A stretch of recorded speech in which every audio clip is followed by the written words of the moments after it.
안녕하세요. 장우성입니다. 글로벌 라이브를 참여한 지 2년 만에 처음으로 집에서 글로벌 라이브를 녹음하겠습니다.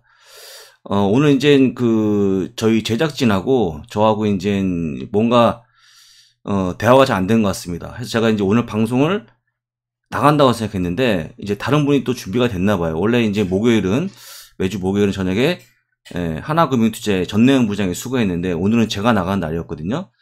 해서 자료를 다 만들고 나가려 하던 차에 연락이 와서 오늘 대타가 출연한다고 좀 했으니까 저는 못하고, 그래서 제가 이제 어쨌거나 만든 자료를 간단하게나마 말씀을 좀 드리고, 어차피 만든 자료니까 또 내일 또 쓰겠지만 말씀을 좀 드리고 시장에 대한 인사이트를 전해드리도록 하겠습니다. 자, 오늘 주제가 네 가지가 준비되어 있는데요. 지금 선물이 좀 빠지고 있는 그런 상황입니다. 사실 이제 약간의 언제였습니까? 5월 4일날, 5월 5일날 저희는 이제 놀았습니다만, 그때, 첫 번째 50bp 금리 하고 나서, 첫날은 좋았고요. 그 다음날부터 급락했던 그런 약간의 안 좋은 기세 살아나고 있는데, 하여간, 지금 약간 그런 흐름으로 이어지면서 지금 선물이 빠지고 있는 상황이고요. 제법 많이 빠집니다. 일단은 오늘은 어쩔 수 없이 하락 출발할 것 같은데, 중요한 포인트 이거 같습니다. 이번 주에만 쏟아지고 있는 악재 3가지가 다시 한번 금리 인상 이후에, 어젯밤에 75p 했던 금리 인상 이후에 약자가 다시 한번 커지고 있는 상황이라고 좀 보시면 될 것 같고요. 또 모두가 긴장하고 있는, 긴장하고 있는 시장 최고 약자가 무엇인지 살펴볼 거고요. 팬데믹 이전에 투자한 개인들의 현재 평균 수준이 어떤지도 같이 볼 거고요. 또 골드만이 얘기하고 있는 올해 금리의 전망까지 살펴보도록 하겠습니다. 지금 이제 뒤에 제가 늘 운동시키고 있는 강아지가 뒤에 살짝 보이죠? 이쪽 편에 이 강아지인데, 이제 저하고 방송하신 분들이 이제 얼굴이 까맣다 많이 말씀하시는데, 제가 이제 강아지를 하루에 1시간씩 비가 와도 눈이 와도 운동시키기 때문에 탑니다, 얼굴이. 그래서 저의 건강을 위해서 또 강아지 운동시키는 거기 때문에 얼굴이 좀 까맣더라도 이해하시면 될 것 같고요. 또 이제 이게 제가 녹음하는 방송이기 때문에 편안하게 할 수 있을 것 같다라고 좀 말씀드리고, 시간에 굉장히 좀 많은 분들이 어려워하지 않습니까? 시장이 많이 빠지는 바람에. 물론 이제 물가가 주 원인이긴 하지만 계속 빠지면서 상당히 걱정스러운 멘트들, 그다음에 그 댓글들 제가 다 보고 있거든요. 근데 일단은 오늘은 그런 게 없으니까요, 보다 편안한 마음으로 한번 진행을 해보겠습니다.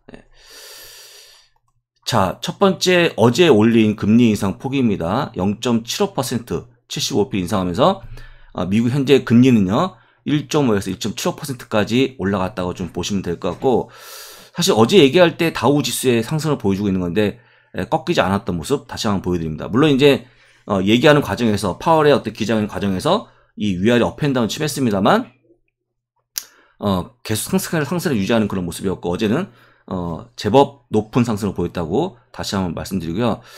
그게 문제가 이제 오늘까지 이어지는 게 아니고, 어제 상승했던 대부분들을 반납하면서 오늘 반대 모습 보여주고 있지만, 어제까지는 75p 인상하면서 올라갔다는 거 다시 한번 보여드립니다. 그래서 75p 올리면 여러 가지 문제가 커질 수 있는데, 어제 올라갔던 이유는요, 제가 볼 때는 그냥 불확실성 해소라고 좀 보고 있습니다. 그게 가장 큰 이유가 아니었나 싶고, 그다음에 제가 또 월머브 아침에 하고 있는 모닝 브리핑에서 그저께 아침에 금리 인사 전에 말씀드린 게 있습니다. 미국 월가에서 얘기하고 있는 최적의 시나리오를 얘기했는데, 좀 이따 보여드리겠지만, 최적의 시나리오가 뭐냐면, 이번에 만약에 금리 인사 하고 나서 나오는 랠리는 어떤 랠리다? 그냥 안도 랠리다. 잠깐 나오는 것 뿐이지 큰 의미가 없다라고 얘기했기 때문에 약간 그런 흐름이 나온다는 거 다시 한번 보시면 좋을 것 같고요. 자, 이게 이제 좀 문제가 되고 있는 그런 그림을 보여주고 있는 건데요. 지금 보시는 이 밑에 있는 그림이, 이게 이제 S&P 500. 잠깐만요. 제가 한번 좀 표시하겠습니다. 요게 이제 5월 4일날 올렸던 50bp 금리 올리고 그 당일날 올라갔습니다. 근데 그 다음날부터 빠지는, 굉장히 급락하는 그런 모습 보이는데요. 지금 이런 모습이 나올까봐 걱정하고 있는 건데, 그때 왜 첫날 0.5% 올린 날은 올라갔고 그 다음부터 주가가 빠졌냐? 지금 이제 약간의 계속 나와준 게 뭐냐면, 연준의 약간의 비둘기도 아니고 매파도 아닌 어정쩡한 스탠스를 비판을 많이 합니다. 금리가 지금 가장 중요한 해결 방법인데 왜 빨리 크게 올리지 않느냐. 물론 고통스럽지만 지금 물가 잡는 게 워낙 우선이기 때문에 이거 안 된다. 한 겁니다. 근데 그는 어떤 멘트가 있었냐면요. 제롬 파월 연준이 나와서 0.75% 다음, 그러니까 6월 이번 달이었죠. 5월 달 때 6월 달에 0.75% 금리 이상은 고려하지 않고 있다. 적극적으로. 이 말 했거든요. 근데 그때 많은 분들이 뭐라고 했냐면 왜 적극적으로 고려하지 않을까? 물가가 정말 높아지면 고민해야 되는 거 아니냐. 이런 포인트입니다. 사실 작년에 물가 잠깐 올라온 거기 때문에 금리 올릴 필요 없다라고 주장했던 게 제롬 파월 연준이라고 했잖아요. 그러니까 그러다 보니까 많은 분들, 특히 제레미 시겔고사 같은 분들이 너무 늦었다 지금 금리 인상 하기에는. 그래서 막 뭐 100bp 올리자 하는 주장이 나오는 게 바로 그런 거거든요. 지금 계속 얘기하는 게 뭐냐면 연준의 신뢰를 얘기하고 있는데 다시 한번 신뢰가 좀 금이 가는 그런 모습 보이는 게 오늘이라고 보시면 좋을 것 같아요. 그래서 요때처럼 빠질까봐 두려워하고 있는 건데 실제 그런 모습이 오늘까지 연출될 거라고 보이기 때문에 이런 그림을 잘 보시면 될 것 같고요. 그때 당시 이게 이제 5월 4일입니다. 이게 5월 5일이고 5월 5일부터 계속 빠지는 급락하는 모습 보였고 다우만 3% 빠졌죠. 그때는 5월 5일 날 나스닥이 4.99%가 빠졌거든요. 어마어마하게 급락했던 팬데믹 이후에 가장 크게 빠졌던 날이 바로 그때였다라고 보시면 될 것 같고요. 오늘 그런 약간의 불운한 분위기가 시장에 맴돌고 있다고 좀 보시면 좋을 것 같습니다. 그러면 구체적으로 어떤 것 때문에 빠진지 다시 한번 볼 건데요. 이거죠. 이게 뭐냐면 리세션에 대한 가능성인데요. 나름 의미 있는 블룸버그 이코노믹스가 발표하고 있는 그 수치인데 지금 어제 발표한 이후에 지금 경기 침체에 대한 가능성이 70%까지 올라가는 그런 모습을 보여준 겁니다. 엄청나죠? 계속 커지고 있는 그런 모습이고 내후년도 1분기에 문제는 그러니까 약간 텀을 두고 계속 금리를 올리면 올해 얼마까지 금리를 올리죠? 얼마까지 올립니까? 어제 점도표 봤을 때 올해 3.4까지 올리죠. 3.4%. 그 다음 내년에 3.8%. 아시죠? 그 다음에 다시 3.4%까지 유지하다가 그 다음에 2% 중반까지 가는 게 그림인데 이렇게 만약에 계속 올리게 되면 2023년까지 올리는 거죠. 그 다음에 1분기에 온다는 거예요. 침체가. 0.75씩 올리는 이런 과정은 여러분 아시죠? 28년 만에 올린 거거든요. 굉장히 많이 올린 거고요. 뭐 자연 스텝 나오고 있는데 자 여러분들 그럼 7월에 가서 7월에 75bp가 아니고 혹시 100bp가 안 될까요? 정말 배제할 수 없을까요? 전 장담할 수 없다고 생각합니다. 모든 거는 전적으로 물가에 달려있다. 진짜 만약에 물가가 정말 잡히지 않는다 그러면 뼈를 깎는 고통을 좀 느끼겠지만 100bp 배제할 수 없다고 보거든요. 그런 분이 받는다 보니까 지금 경기 침체에 대한 가능성이 커진다고 좀 보시면 될 것 같고요. 그게 오늘 아침에 시장을 빠뜨리고 있는 주요 원인이라고 보시면 될 것 같습니다. 그 다음에 보시면 이게 이제 리세션에 대한 웹사이트에 서치 검색하는 비율을 보여주고 있는 건데요. 지금 100%까지 급증하고 있는 그런 모습 보여줍니다. 이게 언제 가장 컸냐면 팬데믹 때 컸거든요. 팬데믹 다음에 가장 높은 수준이기 때문에 여러분들 많은 분들 우리 개인 투자자분들 뭐 기관들 수많은 걱정하시는 분들이 리세션을 가지고 검색을 많이 한다. 또 한번 검색을 이 가능성 우려가 커진다는 걸 보여주는 증거라고 좀 보시면 되겠죠.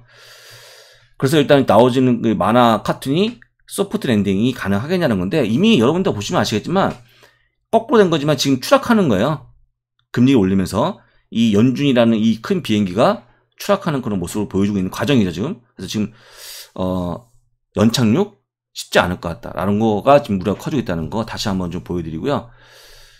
자, 그래서 이번 주에 나왔던 악재가 이런 것도 있어요. 저희가 잠깐 잘 넘어갔지만 월요일 날 베어마켓 진입을 했습니다. 20% 빠졌죠. 예. 그 다음에 매스 레이오프, 그러니까 그 거대한 지금 해고가 나와주고 있는 그런 부분이다. 사실 이제 이때 그 화요일 날 뭐가 나왔냐면 코인베이스의 18%에 달하는 인력 감축식이 나왔죠. 1,100명을 줄인다는 겁니다. 제가 잠깐 넘어갔습니다. 근데 이 그 코인베이스 뿐이겠습니까? 아시는 것처럼 뭐 넷플릭스 150명, 거기다 또 뭐 우버, 리프트, 뭐 펠로톤 다 줄이고 있는 그런 모습 보여주고, 특히 스타트업, 테크 쪽의 스타트업이 상당히 많이 줄이고 있는데 그런 악재가 나왔죠. 그 다음에 수요일은 75% 올리면서 리세션이 같이 커진 겁니다. 침체가 커진 거죠. 그래서 이번 주에만 베어마켓, 인력 해고, 경기 침체까지 상당히 많은 악재가 나와주고 있다. 이게 이번 주에 매일 나오고 있는 악재다라고 좀 보시면 될 것 같아요. 그런 악재가 나와주고 있고 그런 가능성이 커지다 보니까 굉장히 어렵다라고 좀 말씀 다시 한번 드리는 거고요. 지금 이제 요 그림이 5월달 나왔던 그림인데, 지금 빅테크들 아시겠지만 페이스북이 보여주고 있는 이 표의 뜻이 뭐냐면 2019년부터 21년까지 3년 동안 인력을 얼마나 늘렸는지를 보여주는 건데 60% 이상 인력을 늘렸죠. 그 다음에 주가가 빠지고 있다. 물론 인력을 늘려서 빠뜨린다는 게 아니고 이 차트의 어떤 그 뜻은 뭐냐면요, 비용이 올라갔다. 사실 이때 인력을 뽑을 때 엄청나게 수많은 급여를 많이 줬거든요. 아실 거예요, 아마. 여러분들, 그때 어떤 기업이었죠? 모건스탠이었나? 그때 평균 급여가 뭐 4억 원 원하시면 그랬었거든요. 그러니까 인력이 부족한 상황이니까 엄청나게 땡겨올 때 돈을 많이 주고 땡겨온 거라서 지금에 돌아보니까 지금 금리 인상 구간에 이익이 줄고 있는 상황이다 보니까 그런 수많은 인력에 대한 비용이 증가해서 주가 빠졌다고 연결시켜서 보는 거라고 보시면 돼요. 전적으로 주가 빠뜨린 게 인력 때문에 빠뜨린 거 아니지만 일조했다고 보는 거기 때문에 뭐 서플라이 체인에 대한 문제, 그 다음에 말씀하셨지만 원료 가격 상승, 뭐 물가 올라가는 거 다 감안하고라도 일단 인력 때문에 상당히 비용이 증가했다는 거 보여주는 겁니다. 구글도 역시 32% 3년간 더 증가시키고 주가가 빠졌다는 거. 아마존이 가장 심했죠. 왜 가장 심했냐면 102%나 뽑았어요. 3년 동안. 뭐 계속 뽑았죠. 진짜 뭐 온라인 쪽이 막 워낙 급증하다 보니까 뽑은 겁니다. 지금 이제 감당 못 합니다. 아마존. 또 한 번 뽑은 사람 쉽게 못 자르잖아요. 그것 때문에 올해 37%가 빠졌다는 거. 2년 동안, 최근에 2년 동안 빠진 거죠. 그 다음에 마이크로소프트 역시 26% 뽑고 19%가 빠진 거. 애플도 마찬가지. 이런 그림이 나와주고 있다. 레이오프에 대한 가능성, 우려가 커지고 있는 그런 모습인데 실제 이런 일이 벌어질 것이다. 커지고 있고 상당히 주가에 발목을 잡을 만한 기사니까요. 잘 보시면 될 것 같고, 이거는 이제 빅테크의 모습이었고요. 이게 스타트업의 모습을 보여주고 있는 건데요. 스타트업, 이 테크 쪽 스타트업이죠. 실리콘밸리 많죠, 이런 것들. 근데 이 팬데믹 때 가장 많이 잡이 줄었어요. 6만 명이 줄었죠. 줄었다가 다 완화가 됐다가 다시 이번 분기부터 커지는 그런 모습입니다. 이번 분기 2만 명 넘었어요. 2만 명. 이 수많은 스타트업, 테크 쪽의 스타트업들이 계속 인력을 내보내고 있는 상황이 증가하고 있다. 왜? 비용 때문에 라는 부분입니다. 코인베스트 같은 맥락으로 보시면 좋을 것 같고요. 이게 사실 화요일날 솔직히 굉장히 크게 이슈가 됐어야 되는데 잘 넘어간 거예요. 왜냐면 FOMC 미팅 전이었기 때문에 넘어간 거죠. 근데 지금은 그 우려가 커진다고 좀 보시면 될 것 같고요. 그래서 지금 어쨌거나 이제 어제 나왔던 이 마켓워치 기사 상당히 좀 아주 우려가 깊은 기사였는데 잘 넘어간 겁니다. 이때 이제 지금 현재 스타트업에 대한 인력 감축이 일어나고 있다. 지금 보시는 이 그림이 그거는 이미지거든요. 나가라는 거죠. 파이어 시키는 그런 모습인데, 이 기사에 의하면 코인베이스 18% 줄이죠. 1100명입니다. 레드핀 부동산 업체죠. 470명, 6% 감원시킵니다. 이게 팩트예요. 이게 팩트. 돈을 못 버는 기업들, 돈이 벌어들이는 게 작은 기업들이 더 훨씬 더 많은 인력을 내보내고 있다라고 좀 보시면 될 것 같고요. 이런 어떤 그 레이오프, 그 감원의 어떤 그런 모습도 상당히 좋지 않은 그런 모습이고, 다 모든 게 비용을 아끼고자 하는 차원이기 때문에 결국 어떠한 역풍이 오느냐, 기업 실적이 좀 약화되는 우려가 커지는 게 아닌가 하는 게 보여주는 그림이니까요. 이것도 잘 기억하시면 좋을 것 같고, 어쨌거나 지금 이제 어떤 뭐 큰 기업, 작은 기업 상관없이 수많이 뽑았던 인력을 내보내는 상황인데, 이런 얘기 많이 합니다. 워낙 사람이 부족하니까 막 급여를 주고 막 뽑았는데 질적인 저하가 나오고 있다. 질적인 저하. 그냥 뽑고 나서 해봤더니 일을 잘 못하는 거예요. 그 기업체 상당히 큰 손해죠. 돈도 많이 주고 있는데 일을 못한다? 생산성이 떨어진다는 거거든요. 상당히 좀 이런 인력을 많이 뽑았던 기업들이 코너에 몰린다고 좀 보시면 될 것 같고, 그래서 지금 이제 제가 이게 바로 이틀 전에 얘기했던, 이틀 전 아침에 월스트리트 모닝 브리핑에서 얘기했던 그 얘기입니다. 그래서 여러분들 금리 인상 전에 이게 최적의 시나리오다. 많은 분들이 제가 이제 오늘 이거는 나중에 보실 거기 때문에 3%만큼 안 보시겠지만, 제가 뭐 얘기하면 상당히 짜증을 많이 내시잖아요. 자꾸 뭐 엔비다 찍어주고 다 빠진 게 다 장구석 때문이다. 많이 말씀하시는데, 제가 얘기하는 80%는 다 미국에 나왔던 보고서를 기반으로 말씀드립니다. 종목도 마찬가지, 어떤 기사도 마찬가지. 근데 그때 나왔던 금리 인상 전에 나왔던 이 공통된 IB들의 최적의 시나리오가 뭐였냐면, 베스트 시나리오입니다. 이게 0.75% 인상한 이후에 안도 랠리가 나올 것이다. 정확했죠? 이거 이미 금리 인상 전에 제가 얘기한 겁니다. 아침에. 예. 그런데 문제가 뭐였냐? 하지만 모든 문제가 해결되거나 물가가 정점을 찍은 것이 아니기 때문에 이건 의미 없는 반등이었다는 게 이틀 전 아침에 얘기였어요.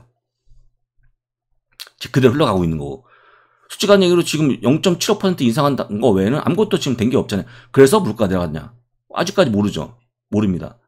예. 그래서 경기 침체에 대한 우려가 줄어들냐, 커지고 있는 그런 모습 보여주고 있고, 기업 실적에 대한 우려가 커지고 있고, 다 오히려 악재가 더 나오고 있는 그런 모습에 아까 이처럼 또 인력 회복까지 나오다 보니까 첩첩 상중의 모습 보여주는 게 아닌가라는 게 지금 현재 시나리오라고, 현재 모습이라고 좀 보시면 될 것 같고요.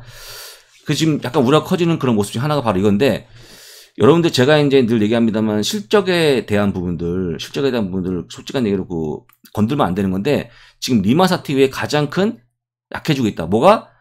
글로벌 프라핏, 이익에 대한 전망치가 떨어지고 있는 거예요. 떨어지고 있는 겁니다. 지금 제가 있어갖고 안 보이시는데, 잠깐만요. 제가 이제 가려져갖고 안 보이는데, 제 기술은 안 되는 것 같아요. 그러니까 요 가려진 부분을 제가 말씀을 드릴게요. 지금 이제 빠진 폭이 마이너스 80까지 빠진 거예요. 바로 요때까지. 2008년 9월 수준까지. 제가 이제 요거는 저희 양비자 카페에 올려드릴 거니까 그때 자료를 보시면 좋습니다. 그래서 이익에 대한 순수한 이익에 대한 개선도가 지금 엄청 안 좋아지고 있다. 반대로 얘기하면 실적이 급하게 안 좋아진다는 거예요. 아주 급하게. 글로벌. 이건 미국뿐만 아니라 모든 전 세계에 있다는 이익단이 나빠지는 거기 때문에, 아까도 얘기했지만 지금 이제 실적을 건들 수밖에 없는, 아까 얘기했지만 제가 처음에 했던 제목이 있지 않습니까? 가장 모든 사람들이 걱정하고 긴장하는 부분이 바로 이 부분입니다. 저도 마찬가지고 제가 이렇게 미국 시장에 대해 확신 갖고 있는 건 뭐냐면, 저나 이한희 교수가 불리시한 왜 생각을 갖고 있냐, 견해가 왜 그러냐, 이런 기업 실적에 대한 어떤 믿음이 있기 때문에 그런 거거든요. 근데 지금 믿음이 약간 흔들 수밖에 없는 그런 모습이다. 또 한 가지가 뭐냐면, 여러분들 EPS에 대한 사이클을 보여주는데, 이 그림은요, 금리 하고 난 다음에 EPS가 가라앉는 거. 또 잠깐 잘려 있습니다만, 금리 사고 나서 또 EPS가 가라앉는 거. 지금도 이게 지금관. 금리가 올라갈 것 같으면 EPS가 가라앉겠죠. 그 전에도 보시게 되면, 닷컴 버블 때 금리 올리면서 EPS가 가라앉았죠. 또 1990년대 후반에 중반이었죠. 또 올리면서 가라앉았죠. 올리면서 가라앉고 EPS가 가라앉죠. 적정한 격차를 두고 금리를 올리면 이익이 급감하는 그런 모습이 나온 게 이 사이클이에요. 사이클. 금리하고 EPS 사이클. 지금도 이런 과거치를 본다 그러면 어쩔 수 없을 것 같다. 왜냐면 사실은 뭐 너무나 당연한 거죠. 그러니까 금리가 올라가면 수많은 기업들이 어떤 상당히 좀 성장성이 좀 침해가 있는 거고, 아까 말씀드린 것처럼 일단 차입 비용, 돈을 빌리는 게 상당히 부담이 커지는 거죠. 모든 부분에 있어서 이런 문제가 나올 수밖에 없는 모습이기 때문에 일단 이익단을 건들 수 있는 치명적인 그런 기사가 많이 나오고 있다, 최근에. 라고 좀 보시면 되고요. 그 다음도 마찬가지인데, 이것도 똑같이 보시면 좋은데요. 지금 요 회색이 경기 침체에 있었던 그런 시기였고, 보시는 것처럼 경기 침체가 만약에 들어간다 그러면, 아까 계속 침체를 얘기했잖아요. 침체가 지금 가까이 왔다고 생각하는 거니까, 가능성이 커지고 있으니까, 만약 침체가 오게 되면 이익은 닷컴 버블, 리마스터 때 43%가 줄었어요. 이익단이. 예. 18%, 팬데믹 30%가 줄은 그런 모습 보였죠. 어마무시한 어떤 실적에 대한, 안 좋아지는 그런 모습이 나오기 때문에, 이때는 유럽의 위기였고, 이렇게 나오기 때문에, 진짜 만약에, 침체로 접어들게 되면, 실적이 또 정말 안 좋아질 거다. 근데 지금 침체를 건드는 이유가 뭡니까? 금리를 빠르게 올리기 때문에 그런 거잖아요. 금리를 올리게 되고, 침체가 오게 되면 이익단을 건들고, 이익단을 건들면 기업 실적이 안 좋아지면서 결국 시장이 폭망한다는 게 지금의 시나리오거든요. 자, 이것도 똑같죠. 그럼 이제 금리 올리면 뭐가 또 올라갑니까? 달러가 올라가죠. 달러에 대한 위상이 높아지죠. 그 달러가 지금 약간 밀렸다가, 이게 달러 인덱스인데요. 지때 이제 5월이었죠. 5월 고점까지 갔다가 다시 다시 올라가는 그런, 금리 올리니 같이 올라가는 겁니다. 달러 강해지고 있죠. 달러 강해지고 있습니다. 지금 최고점 찍고 있는 그런 모습인데, 거의 105까지 갔죠. 지금 보여주고 있는데, 지금 달러에 대한 증가가 충분히 좋아하실 분들 누굽니까? 미국 주식 투자하시는 분 좋아하지만 기업들은 다 마이너스거든요. 달러까지 올라가니까 굉장히 어려워지고 있다. 그래서 지난번에 한번 이한희 교수가 보여준 그림인데요. 이런 그림이에요. 지금 이제 이게 이 막대가 이익단이고요. 이 하얀색이 달러 인덱스라고 보시면 좋아요. 근데 달러 인덱스가 올라가면 이익단이 감소하는 건데, 이 그림을 보기 편하게 하기 위해서 이 달러 인덱스를 뒤집어 놓은 거예요. 인버트. 거꾸로. 그러니까 이렇게 하면 달러가 강해진다고 보시면 좋아요. 달러 강해지는 거에 따라서 이익은 플러스에서 마이너스로 빠르게 감소하고 있다. 예, 빠르게.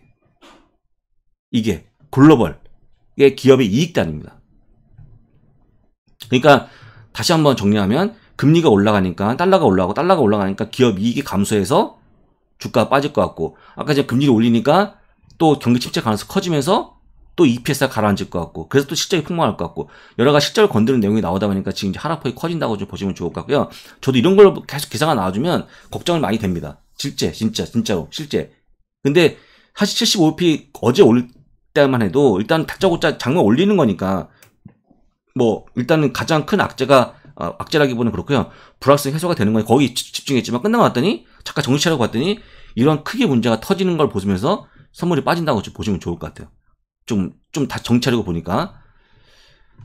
자, 그래서 일단은 지금 현재 제가 지난번에 언제였죠? 한 2주 전에 보여드린 그림인데, 그나마 다행스러운 게 뭐냐면, 펀드 매니저 서베이를 통해서 지금 이제 펀드 매니저의 현금 비중을 보여주는 건데, 지난번에 보여줬던 6.1%에서 현재 5.6%로, 5%포인트 감소했어요.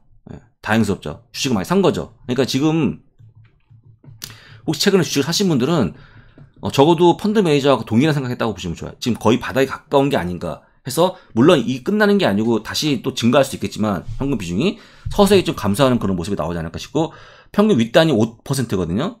조금 더 한 10%가는 더 담을 걸로 좀 보인다라고 좀 보시면 될 것 같고, 아랫단은 4%이기 때문에 일단은 지금 현금 비중이 높다고 보시면 좋을 것 같아요. 높다. 근데 조금씩 사고 있는 그런 모습 보이니까 어쨌거나 시장 참여자가 있다는 게 상당히 좋은 거죠. 그래서 수급적으로 완화가 되는 그런 모습 보이는 것은 상당히 좋다라고 좀 보시면 좋을 것 같고, 그런데 이제 아까 보였던 개인들의 어떤 지금 수익률을 보여주는 표인데, 이게 it is gone 있죠. 완전히 사라졌다. 뭐가? 수익이.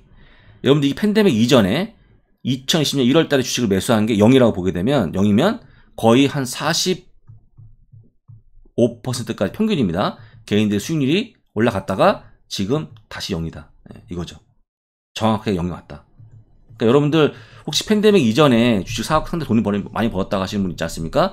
그분들도 지금 이제 다 까먹고, 이익당은 다 까먹고 플랫 왔다. 제로 왔다. 라고 보시면 좋을 것 같아요. 물론 이제 여기서 매수하신 분들은 뭐 말도 못하죠. 수익률이 말도 못하는 마이너스까지 갔지만, 일단은 여기서 매수하신 분들이 이 누렸던 이 큰 수익이 다 반납했다라고 좀 보시면 좋을 것 같아요. 참고하시면 좋아요, 이거는. 그래서 여러분들 손해 보시는 분이 여러분만 있는 게 아니기 때문에 이것도 가볍게 좀 보시면 될 것 같고요. 자, 그래서 일단 골드만삭스가 얘기하고 있는 금리 인상 경로를 보여주는 건데요. 자, 3월달 25bp, 5월달 50bp, 6월 이번 달이었죠? 75bp, 다음달 75bp, 다음달 50bp, 9월입니다. 11월 25bp, 12월 25bp 해서 3.25%에 3.5%까지 이게 점도표에 나왔던 그 표였거든요. 이 정도 가면 될 것 같다 라고 좀 말씀을 드립니다. 근데 뭐 금리가 더 올라갈 수밖에 없는 상황이 만들어지게 되면 더 올리겠죠. 더 올리겠습니다만, 현재 어떤 그런 이제 어제 했던 FOMC 미팅 결과를 보고 만든 그림이니까요. 요런 단계로 갈 수 있다고 보시면 좋을 것 같습니다. 그 다음 마지막 그림을 보여드릴 건데요. 자, 오늘 나왔던 기사가 있는데, 모델 Y하고 모델 X의 차량 가격을 또 한 번 올린답니다. 이미 뭐 한 2번 이상 올린 것 같은데, 테슬라 얘기죠. 지금 모델 Y 62,990에서 65,990까지 3,000달러 올리는 걸로 나와주고 있고요. 모델 X는요 114,990에서 129,990까지 해서 지금 6,000달러 올리는 그런 모습 보였고, 최소 3,000에서 6,000달러 올린다라고 좀 보시면 되겠고, 왜 올리겠습니까? 알루미늄 모든 원료를 구입하려고 그러면 지금 다 올라갔어요. 물가 때문에. 당연히 올리겠죠. 그래서 이 특별히 테슬라 보여주는 그림이 뭐냐, 왜 갖고 왔냐면, 테슬라가 지금 모든 현재 기업들이 겪고 있는 어려움을 다 대표를 겪고 있는 거예요. 첫 번째 어떤 게 있습니까? 인력에 대한 부분, 인력 조정한다고 그랬잖아요. 경기가 어려워지니까 10% 인력 감원이 가능하다라고 발표했죠. 그 다음에 또 경기가 어려워지고 물가 올라가니까 결국 원료 가격 올라감에 따라서 또 차량 가격이 올리고 있죠. 물론 이 기업은 가격 정가시킬 수 있잖아요. 이거 올린다고는 안 사시겠습니까? 사겠지만 하여간 최근에 나와주고 있는 인플레이션에 대한 어떤 폐해, 그다음에 또 인력 감축에 대한 폐해가 지금 테슬라에서 그대로 읽히고 있다라고 좀 보시면 될 것 같고, 그다음에 여러분들 테슬라에 상당히 좋아하시는 분 많으신데, 실제 상하이 폐쇄가 되면서 올해 150만 대 예상했던 것이 130만 대까지 깎여 있는 거 맞아요. 이거 팩트예요, 팩트. 그래서 실적이 약간 둔할 수밖에 없다. 해서 지금 요즘에 보통 IB가 올리는 목표 주가의 모습이 보통 $1,000, $1,100밖에 안 갑니다. 못 올립니다. 더 증가해서 올리지 어떻게 감소하는데 올리겠습니까? 이건 팩트를 잘 보시면 좋을 것 같고, 여러분들이 난 테슬라 주식을 보유하고 있다, 좋아한다 떠나서 그게 월가의 평가니까 잘 보시면 좋을 것 같습니다. 자, 그래서 오늘은 이제 뭐 농담 없이 아주 무미공정하게 방송했는데, 여러분 혹시 이 방송을 보신 분들이 아 괜찮다, 이게 녹음해서 올린 것도 괜찮다 하신 분들은 제가 이제 우리 이 방송을 보시는 분들한테 말씀드리는 건데, 저의 건강 때문에 상당히 좀 방송을 아침과 밤을 하기에 좀 무리가 있다 보니까 방송을 좀 줄이려고 노력하고 있어요. 근데 이제 방송을 줄이는 데 있어서 가능하면 줄이지 않고 편하게 할 수 있는 방법을 찾아보는 건데, 이렇게 만약에 글로벌 라이브를 집에서 이렇게 해서 올리는 거를 올려놓고 녹음한 다음에 3%에 틀어줄 수 있으니까 이것도 어떻게 괜찮으시겠나요? 한번 보시면, 뭐 집에서 하는 거니까 뒤에 뭐 우리 집이 보인다든지 아니면 농담 없이 그냥 쭉 말만 하기 때문에 다소 흥미는 없어요. 재미도 없고. 근데 혹시 필요하신 보신 분들이 아 괜찮다, 이 정도면 뭐 농담도 없고 하니까 좋다는 의견을 적으시면 제가 한번 이것도 한번 이렇게 방송에 한번 뭐 주기적으로 집에서 하는 글로벌 라이브 이렇게 해서 한번 해보도록 하겠습니다. 예. 오늘 방송 끝내고요. 내일은 또 금요일 날은 정상적으로 3% 가서 방송하도록 하겠습니다. 감사합니다.